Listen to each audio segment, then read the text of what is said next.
अभी ये जो है ना, इसके बाद और एक चीज़ हमको बहुत अच्छी तरीके से समझना चाहिए। जो सलफ़ियत है, अब ये सलफ़ियत में हमको समझना चाहिए कि हमको किस तरीके से किन किन लोगों से हमको बचना है, ठीक है ना। तो मैं ठहर कर बता देता हूँ आप लोगों को, इंशाल्लाह ये बताकर ख़त्म कर देता हूँ। अब ये देखिए, कुछ चार्ट्स बनाकर लाया हूँ मैं, ये देखिए, सबको दिख रहा? अभी अपने आप को सलफ़ी बोले ना, पूरे रिकॉर्ड भी हुआ वहाँ पर, वहाँ रिकॉर्डिंग भी हो गई, ऑडियंस के लिए भाई ले लो, पूरे अपने आप को सलफ़ी बोले, ठीक है, ये सलफ़ी है।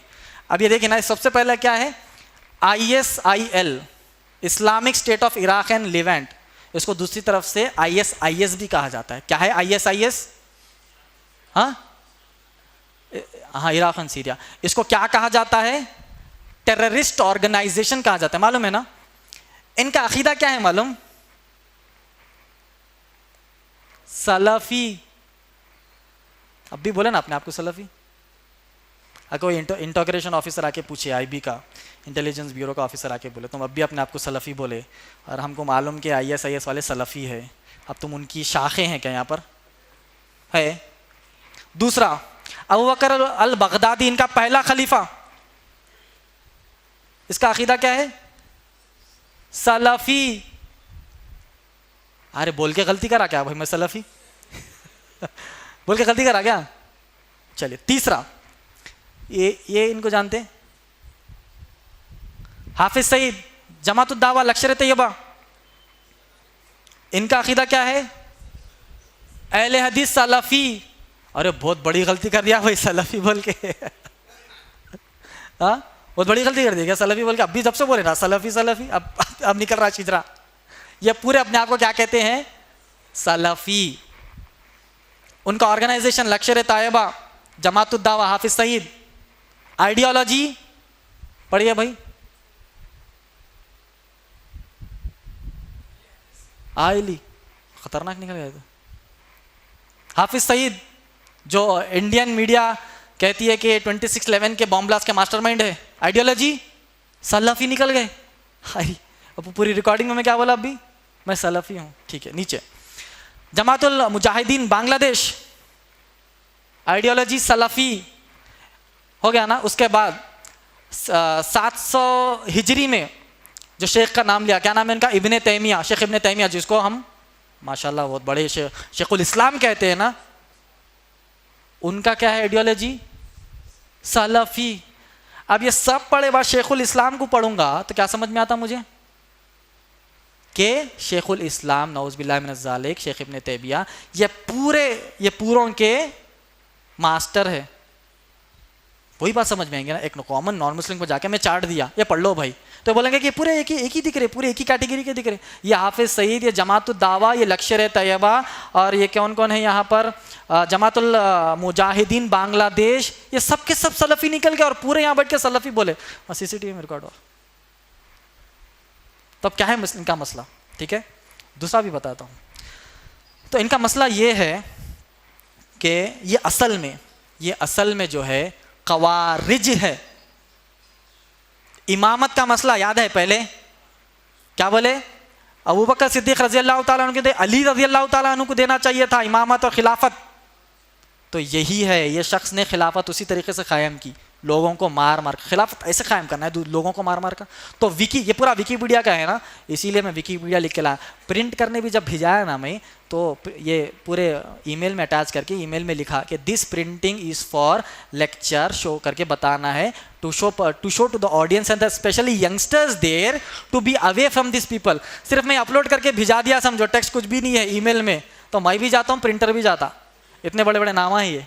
पूरी IB इंटेलिजेंस ब्यूरो, हैदराबाद की सिटी पुलिस पूरे मेरे ऑफिस पे रहती। गौरव तो ईमेल प्रिंटिंग को भिजाया, तो उनको पूछो यही है सुभान, वहाँ सुभान के ईमेल में लिख के भिजाया मैं कि ये प्रिंटिंग में जो दे रहा हूँ लेक्चर में बताना है, मेरा लेक्चर ये है, ये जगह पर है, और नौजवानों को ये नसीहत करना है कि इनसे दूर रहे, इसीलिए ये प्रिंटिंग करना के ईमेल में लिखा मैं। समझ में आई बात? तो ये तो समझ गए ना। तो ये लोग अपने आप को सलफ़ी आइडियोलॉजी के कहते हैं, मगर विकीपीडिया क्यों कहते हैं मालूम आपको? अभी जैसे मैं आईफोन की मिसाल दिया, एक अच्छा ब्रांड है, ठीक है, एक अच्छा ब्रांड है, वो ब्रांड को ही कॉपी किया जाता है ना। माइक्रोमैक्स को कोई कॉपी करते? माइक्रोमैक्स ऐसा दिखता है कि ऑलरेडी कॉपीड मोबाइल है किसी का, नहीं, माइक्रोमैक्स को कोई कॉपी करते नहीं करते, आईफोन को कॉपी करते। तो आईफोन क्या है हमारा फिल वक्त सलफी एक बहुत बड़ा जो है दबदबा है दुनिया में, तो उसका नाम इन्होंने इस्तेमाल कर लिया ये लोगों ने। असल इनको कहना चाहिए कि ये है खवारिज। विकीपीडिया और ये अपने आप को सही करना चाहिए, विकीपीडिया अपनी इंफॉर्मेशन इसके अंदर सही करना चाहिए कि ये लोग सलफी आइडियोलॉजी नहीं है, ये खवारिज आइडियोलॉजी के है। ये इमामत का मसला बताया था ना, वही इमामत का मसला है इनका। अभी हमको हुकूमत होना, कौम खिलाफत समझो या ना समझो हमको मतलब नहीं है, कौम से हम हुकूमत लेकर बैठ जाएंगे। कौम समझो या ना समझो, हम कौम को कत्ल करके इस शख्स ने जो है अपने आप को खलीफा कह दिया। समझ में आई बात? तो ये नहीं है। तो जभी भी हमको उनमें अगर फ़र्क करना है, मिसाल के तौर पर ये सब देखने के बाद अगर कोई भी इंटेलिजेंस ऑफिसर, कोई भी पुलिस ऑफिसर आपको आके पूछे कि वो जो हाफिज़ सईद, जमात-उद-दावा, लश्कर तैयबा, इंडियन मुजाहिदीन और जैश मोहम्मद और अज़हर मसूद, ये सब जो है ना इनकी आइडियोलॉजी सलफ़ी है और आपकी आइडियोलॉजी भी सलफ़ी है, तो आप उनमें फ़र्क बताइए। अगर कोई आईबी को ऑफिसर पूछ दिया तो क्लियरली बोलना कि मैं सलफ़ी हूँ, वो खवारिज है कहना। क्लियर है ना? कोई डरने की बात नहीं है। हमारा अकीदा सही है, हम उस पर ही रहेंगे। अगर हमारे सच्चे अकीदे का कोई कॉपी कर कर उससे दहशतगर्दी का काम करता है तो हम डर देंगे क्या?